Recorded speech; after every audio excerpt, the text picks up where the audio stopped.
أعوذ بالله من الشيطان الرجيم.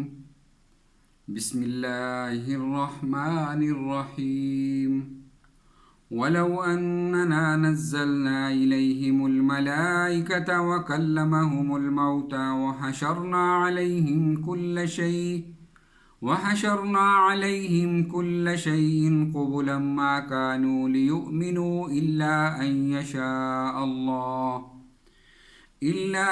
يشاء الله ولكن أكثرهم يجهلون. صدق اللہ العظیم. محترم ناظرین کرام، آج ہم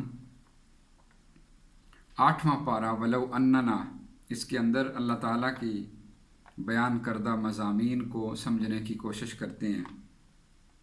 اور یہ جس طرح میں پہلے بھی گزارش کر چکا ہوں کہ یہ اس مختصر وقت کے اندر پورے پارے کا مطالعہ جو ہے یہ ممکن نہیں ہوتا. اس لیے اگر کچھ اشکالات رہ جائیں تو آپ اپنا واٹس ایپ نمبر دے کر آڈیو فائل لے سکتے ہیں، جس میں ہر رکوع کے لیے آدھا گھنٹہ ہوتا ہے، اور سورہ کا نام اور رکوع کا نمبر آپ لکھیں تو اس پر آپ کو مکمل بات انشاءاللہ مل جائے گی واٹس ایپ میں. اور اگر آپ چاہیں تو مستقل بالترتیب بھی آپ کو تمام دروس اس میں مل جائیں گے. تو ارشاد ہوتا ہے اس سورہ مبارکہ کے اندر. سورہ انعام کے کچھ رکوعات رہتے ہیں اور اس کے بعد اسی پارہ کے اندر سورہ اعراف شروع ہو رہی ہے. وَلَوْ أَنَّنَا نَزَّلْنَا إِلَيْهِمُ الْمَلَائِكَةَ، رسول اللہ صلی اللہ علیہ وآلہ وسلم پر جو مشرکین مکہ کے مطالبات تھے کہ اگر آپ اللہ کے سچے نبی ہیں تو آپ ہمیں دکھائیں، ہمارے سامنے آپ پر فرشتے نازل ہوں. آپ اگر اللہ کے سچے نبی ہیں اور آپ کی یہ بات ٹھیک ہے کہ اس کے بعد کی ایک زندگی ہے جس میں ہم سب نے جی اٹھنا ہے اور ہم اللہ کو جواب دہ ہوں گے، تو آپ ہمارے جو آباء و اجداد قبروں کے اندر ہیں، ہم آپ کو قبرستان میں لے جاتے ہیں، آپ ان کو اٹھائیں اور پھر وہ ہم سے ہم کلام ہوں کہ ہم واقعی ہم جی اٹھے ہیں. یا کوئی اور حشر ہو جائے، دنیا اٹھ جائے. تو اللہ رب العزت یہاں پر فرماتے ہیں کہ اس مکہ کی جو آبادی ہے اس کے لیے اللہ کی پالیسی یہ نہیں ہے. اس سے پہلے یہ ہوتا رہا ہے، اور آگے سورہ اعراف کے اندر وہ ان قوموں کا ذکر موجود ہے، قوم عاد، سمود، اور اسی طریقے سے قوم مدین، قوم لوط، قوم نوح. یہ تمام اذکارات آگے آ رہے ہیں.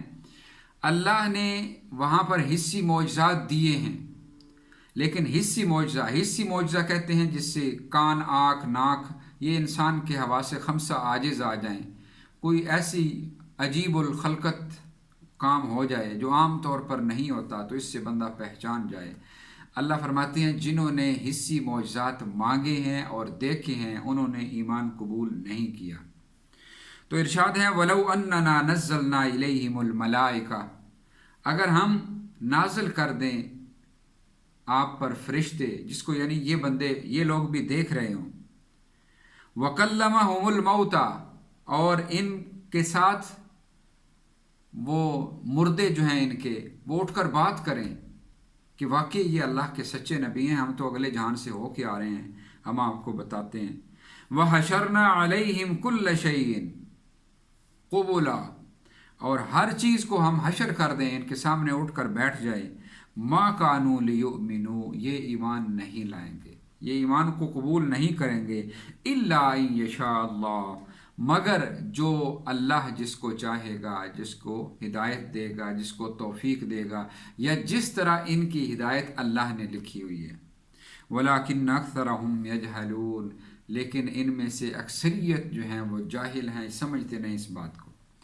اللہ نے مکہ والوں کی جو ہدایت لکھی ہوئی تھی، اکثریت کی ہدایت لکھی ہوئی تھی. یہی وجہ ہے کہ اللہ تعالیٰ وہاں پر حصی معجزات دکھا کر حصی معجزات کو ماننے والوں کو ایماندار اور نہ ماننے والوں پر عذاب بھیجنے والی پالیسی اختیار نہیں کر رہے، کیونکہ اللہ تعالیٰ نے وہاں سے نکالنا ان کو ہے جن کو سزا دینی ہے. بدر کے اندر قتل ہوں گے، احد کے اندر قتل ہوں گے، یا دیگر کسی بھی غزوہ کے اندر یا سرایہ کے اندر قتل ہوں گے، اور باقی سب شہر کو اللہ پاک نے ہدایت دینے کا لکھا ہوا ہے۔ یہی وجہ ہے کہ وہاں پر حصی معجزات نہیں آ رہے تھے، اور اللہ پاک اس کا ذکر فرماتے ہیں۔ اس کے بعد اللہ رب العزت اسی سورہ انعام کے 19ویں رکوع کے اندر 10 احکام نازل کرتے ہیں، اور یہ 10 احکام ایسے ہیں کہ جو تورات میں بھی ہمیں ملتے ہیں، اور تورات میں غالباً ان کا نام 10 کمانڈمنٹس ہے۔ سب سے پہلے اللہ رب العزت فرماتے ہیں قُلْ تَعَالَوْا أَتْلُ مَا حَرَّمَ رَبُّكُمْ عَلَيْكُمْ أَلَّا تُشْرِكُوا بِي شَيْئًا، کہ آپ بلائیے ان کو بھی، سب کو بلائیے، آؤ اور میں تمہیں پڑھ کر سناتا ہوں۔ وہ کیا؟ سب سے پہلی بات کیا ہے کہ اللہ تشرکوا بی شیئا، اللہ کے ساتھ کسی کو شریک مت کرنا۔ یہ بنیادی ہر نبی کا پیغام بھی ہے، اعبدوا اللہ، اللہ کے ساتھ کسی کو شریک مت بناؤ۔ دوسرا وبالوالدین احسانا، تیسرا ولا تقتلوا اولادکم من املاق، اپنی اولاد کو اس ڈر سے مت قتل کرو کہ ان کا رزق کا ذمہ کون لے گا۔ فرمایا نحن نرزقکم وإیاہم، ہم تمہیں بھی رزق دینے والے ہیں، ان کو بھی ہم دیں گے۔ ولا تقربوا الفواحش ما ظہر منها وما بطن، اور فحش کاموں کے نزدیک بھی مت جاؤ۔ نزدیک جانے کا مطلب ہے وہ ذریعے اور وہ سلسلے، وہ محافل ہی مت اٹینڈ کرو جس کے بعد بندہ فحش میں پڑ سکتا ہے، یا ایسا لباس اور ایسی گفتگو، ایسے پروگرام مت دیکھو کہ جن کے اندر جا کر بندہ فحش کاموں کے اندر مبتلا ہو سکتا ہے۔ ولا تقتلوا النفس التي حرم اللہ الا بالحق، اور کسی کو قتل مت کرو۔ یہ قتل کا جو بدلہ ہے وہ اللہ کے ہاں بہت سخت ہے۔ جس نے کسی ایک جان کو قتل کیا اس نے گویا پوری انسانیت کو قتل کیا۔ ذالکم وصاکم بہ لعلکم تعقلون، یہ اللہ کی طرف سے وصیت ہے، اور اللہ کے ساتھ جب وصیت کا لفظ آتا ہے تو اس کا مطلب حکم ہوتا ہے۔ ولا تقربوا مال الیتیم الا بالتی ہی احسن، اور یتیم کے مال کھانے کے قریب بھی مت جاؤ۔ یتیم کے مال کھانے کے قریب جانے کا مطلب ہے ایسے ذرائع بھی مت استعمال کرو کہ جن سے ان کا مال تمہارے مال میں مکس ہو کر تم اس کو کھا سکتے ہو۔ وَأَوْفُوا الْكَيْلَ وَالْمِيزَانَ بِالْقِسْطِ، اور اپنے ناپ تول کو انصاف پر قائم کر لو۔ لا نکلف نفسا الا وسعها، یاد رکھو اللہ تعالیٰ تمہیں جو باتیں بتا رہا ہے وہ اس نے تمہیں پیدا کیا ہے، اور اس کو معلوم ہے لا نکلف نفسا الا وسعها، وہ ایسی بات نہیں بتاتا جس کا مکلف انسان ہو نہیں سکتا، جس کو کر نہیں سکتا۔ وَإِذْ قُلْتُمْ فَاعْدِلُوا وَلَوْ كَانَ ذَا قُرْبَىٰ، اور جب آپ کو کوئی بات کہنی ہو، کوئی شہادت دینی ہو تو حق پر اور سچی، فَاعْدِلُوا، عدل پر شہادت دینی ہے، وَلَوْ كَانَ ذَا قُرْبَىٰ، اگرچہ آپ کے اقربا کے خلاف ہی جا رہی ہو۔ وَبِعَهْدِ اللَّهِ أَوْفُوا، اور یہ کہ آپ اللہ کے ساتھ کیے گئے تمام وعدوں کو پورا کرو۔ الستُ بربکم وعدہ ہے، لا الہ الا اللہ وعدہ ہے۔ دنیا کے اندر آ کر ہم جن عہد کے ساتھ اللہ کو گواہ بناتے ہیں، اللہ کو گواہ بنا کر وہ عہد کرتے ہیں دوسرے انسانوں سے، وہ بھی اللہ کے ساتھ عہد ہیں۔ وَبِعَهْدِ اللَّهِ أَوْفُوا ذَلِكُمْ وَصَّاكُمْ بِهِ لَعَلَّكُمْ تَذَكَّرُونَ وَأَنَّ هَٰذَا صِرَاطِي مُسْتَقِيمًا فَاتَّبِعُوهُ، اور آخری بات اللہ پاک یہاں پر یہ کر رہے ہیں کہ یہی جو میرا راستہ ہے جو میں نے اتارا ہے تم پر قرآن، اسی کی اتباع کرو، اور اس کے علاوہ باقی جتنے بھی تمہیں راستے دکھائے گئے ہیں ان راستوں کی اتباع نہ کرو۔ یہ تمہارے لیے وصیت ہے، اللہ کا حکم ہے، اور یاد رکھو یہ تم سب کر سکتے ہو۔ اس کے بعد سورہ اعراف شروع ہو رہی ہے۔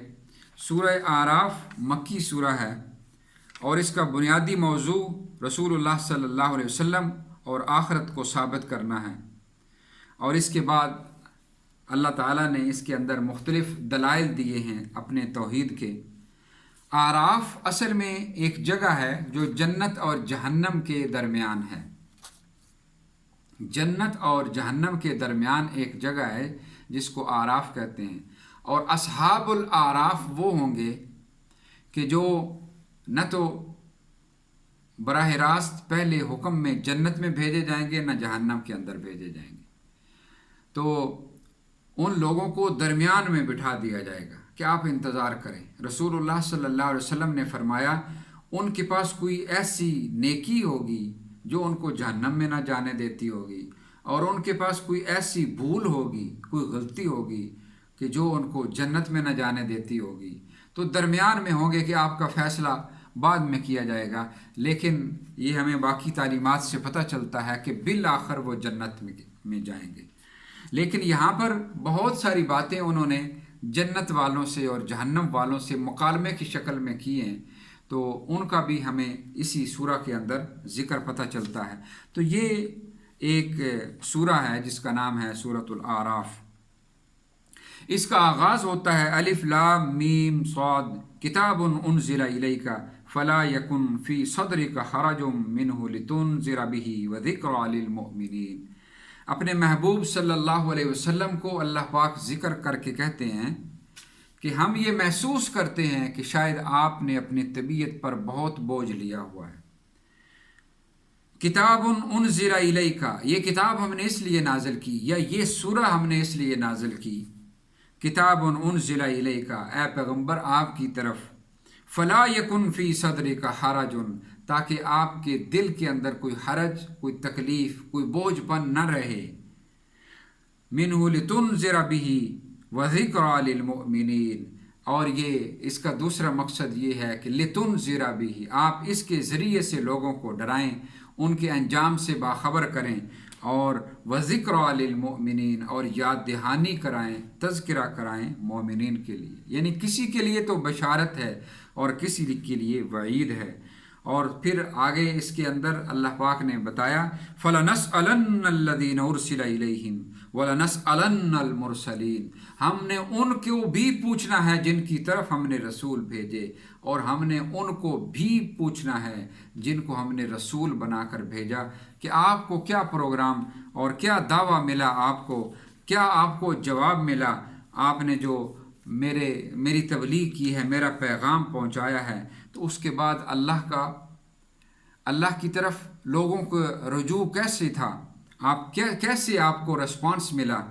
اس کے بعد اللہ رب العزت وہ واقعہ لاتے ہیں جس واقعہ کے ذریعے اللہ تعالیٰ نے انسان کو اشرف المخلوقات بنایا، حضرت آدم علیہ السلام کو مسجود بنانے کا واقعہ۔ لیکن اللہ پاک ارشاد فرماتے ہیں، دیکھیے یا بنی آدم قد انزلنا علیکم لباسا یواری سوآتکم،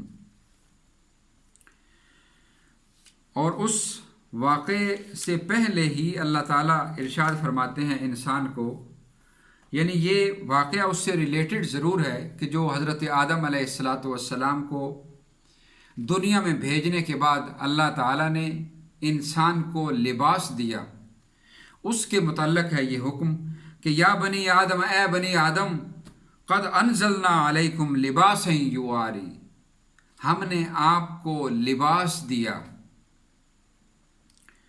جو تمہارے جسموں کو، یواری سوآتکم وریشا، تمہارے جسموں کو چھپا سکے۔ انسان کی تخلیق ایسی ہے، اللہ تعالیٰ نے بنائی ہے، اگر آپ غور کریں کہ انسان نہ تو فرشتوں کی طرح اللہ تعالیٰ نے بنایا ہے کہ کسی کو نظر نہیں آئے گا کہ وہ ڈھکا ہوا ہے یا ننگا ہے، اس نے لباس پہنا ہوا ہے نہیں پہنا ہوا ہے تو کس طرح کا پہنا ہوا ہے، شیطان کی مان کر وہ بہت چست لباس جس سے لباس کے باوجود ننگا ہو رہا، ایسا تو نہیں پہنا، یا اگر کس طرح کا لباس اس نے پہنا ہوا ہے، نہ تو یہ ہے کہ فرشتوں کی طرح انسان کا وجود ہے، اور نہ ہی انسان کا وجود باقی مخلوقات کی طرح ہے جو ہمیں مخلوقات دنیا میں چلتی پھرتی نظر آتی ہے۔ یہ جو چرند پرند اور درندے اور اس طرح کے حیوانات نظر آتے ہیں ہمیں، ان سے اللہ تعالیٰ نے انسان کو بہت ممتاز بنایا ہے، ان کو ننگا بنایا ہے، لیکن ننگا بنانے کے بعد ان کو ایسے بال یا پر یا کوئی ایسی چیزیں دے دی ہیں کہ ان کی شرمگاہوں کی طرف یا ان کے جسم کی طرف انسان کی توجہ نہیں جاتی۔ یہ اللہ تعالیٰ نے ایک حیوانی زندگی بنائی ہے، لیکن انسان کو ان دونوں چیزوں سے مختلف بنایا ہے۔ نہ تو فرشتوں کی طرح اللہ تعالیٰ نے اس کو چھپا دیا ہے، اور نہ ہی تمام جانوروں کی طرح اس کو ظاہر کر کے تو اس پر کوئی بال وغیرہ لگا دیے ہیں، بلکہ انسان کے لباس کو بھی اللہ تعالیٰ نے انسان کی آزمائش بنا دی۔ اللہ تعالیٰ نے انسان کو اتارنے کے بعد انسان کا لباس بھی نازل کیا، فرمایا یا بنی آدم قد انزلنا علیکم لباسا یواری، انزلنا ہم نے نازل کیا۔ نازل کرنے کا مطلب یہ ہے کہ تمہارے جسم کے ساتھ جب تم پیدا ہوتے ہو تو تمہیں لباس نہیں ملے گا، تم ننگے پیدا ہوگے، لیکن جب تم عاقل بالغ ہو جاؤ گے تو اس کے ذریعے سے بھی تمہارا امتحان ہوگا کہ تم وہ تقوی والا لباس وَلِبَاسُ التَّقْوَى ذَلِكَ خَيْرٌ وہ اپناتے ہو یا نہیں۔ کہیں ایسا تو نہیں شیطان کی چال کے اندر آ کر اپنے آپ کو ننگا کرنے کی جستجو تمہارے اندر ہو جاتی۔ اور یہ بھی ناظرین یاد رکھیے کہ اللہ نے جو انسان کی فطرت بنائی ہے وہ لباس پہننے کی بنائی ہے۔ انسان کی فطرت میں یہ چیز شامل ہے کہ ہمارا جسم ڈھکا ہوا ہو، ہمیں کوئی نہ دیکھے۔ چنانچہ ہم دیکھتے ہیں کہ جب حضرت آدم اور حضرت حوا کو اتارا گیا زمین میں تو اللہ نے بغیر لباس کے اتارا، تو سب سے پہلے زمین پر آ کر ان کو جو فکر لاحق ہوئی وہ خوراک کی نہیں تھی، بلکہ انہوں نے درختوں کے بڑے بڑے پتے جوڑ کر اپنا لباس بنایا۔ تو اس کا مطلب کیا ہے کہ انسان کی جو بھوک اور پیاس کی فطرت ہے اس سے بڑھ کر انسان کے اندر لباس کی طلب موجود ہے۔ یہ اللہ تعالیٰ نے انسان کی فطرت بنائی ہے، اور انسان کو اللہ تعالیٰ نے بتایا ہے، مرد کو بھی بتایا ہے، عورت کو بھی بتایا ہے کہ تمہارے لباس کی حدود کیا ہیں۔ تو انسان جو اپنے آپ کو بے لباس کرنا چاہتا ہے، یہ شیطان کی محنت ہے۔ اصل میں اس کو اب جانور کہہ دینا یہ جانور کی توہین ہے، اس مرد کو جانور کہہ دینا یا اس عورت کو جانور کہہ دینا اس جانور کی توہین ہے، اس لیے کہ جانوروں کی فطرت میں ہی اللہ پاک نے یہ چیز نہیں رکھی، لیکن انسان کی فطرت میں یہ چیز رکھی ہے کہ وہ اپنے آپ کو ساتر کرے۔ رسول اللہ صلی اللہ علیہ وآلہ وسلم نے فرمایا ہے کہ لعنت کی ہے ایسی عورتوں پر بالخصوص، اور آج کل تو مرد و زن تمام ہی اس بیماری کے اندر مبتلا ہیں۔ رسول اللہ صلی اللہ علیہ وسلم نے بالخصوص کہا ہے کہ قرب قیامت میں ایسی عورتیں ہوں گی جو لباس پہننے کے باوجود ننگی ہوں گی۔ یعنی کیا؟ آج کل یہ جو آپ چست پاجامے دیکھ رہے ہیں جو ساتر نہیں ہیں، ساتر وہ لباس ہوتا ہے کہ نہیں وہ چست ہونے کی وجہ سے اس کی جسم کی شکل کو ظاہر کرے اور نہ ہی باریک ہونے کی وجہ سے جسم کی رنگت کو ظاہر کرے، تو ایسے لباس کو ساتر کہتے ہیں جو ان دونوں چیزوں کو چھپا لے۔ تو رسول اللہ نے فرمایا کہ ایسی جو عورتیں ہوں گی جو باریک لباس پہنیں گی یا چست لباس پہنیں گی ان کو جنت تو کیا اس کی خوشبو بھی نہیں آ سکتی، اور جنت کی خوشبو ہزاروں میلوں تک ہوگی۔ تو اللہ تعالیٰ سے دعا ہے کہ اللہ تعالیٰ ہمیں ایسی تمام برائیوں سے اور بیماریوں سے بچائے جو شیطان کی محنت سے ہمارے اندر آ رہی ہیں۔ اب اس کے بعد اللہ رب العزت اسی سورہ اعراف کے اندر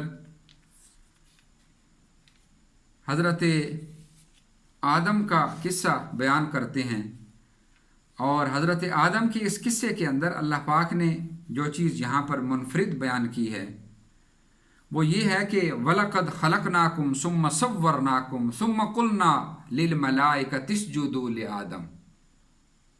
اللہ نے اکیلے آدم کو بنایا ہے، ابھی حضرت حوا کو بھی حضرت آدم سے نکالا نہیں ہے، لیکن اللہ تعالیٰ جو صیغہ استعمال کر رہے ہیں وَلَقَدْ خَلَقْنَاكُمْ، اے بنی نو آدم، اے بنی آدم، تمام کے تمام انسانوں، ہم نے تم سب کو پیدا کیا، جمع کا صیغہ، اکیلے آدم کو مخاطب نہیں کر رہے۔ وَلَقَدْ خَلَقْنَاكُمْ ثُمَّ صَوَّرْنَاكُمْ، پھر سجایا، اس کے اندر رکھا۔ حضرت آدم کا جو پتلا تھا جب اس کے اندر روح پھونکی تو اس کے اندر تمام اولاد آدم کو بھی رکھ دیا۔ اس وقت بعد میں نکالا، تو ابھی تو نکالا بھی نہیں، بعد میں جب حضرت حوا کو نکال لیا، اللہ فرماتے ہیں اسی طرح تمام کی تمام اولاد آدم کے جسم میں موجود تھی۔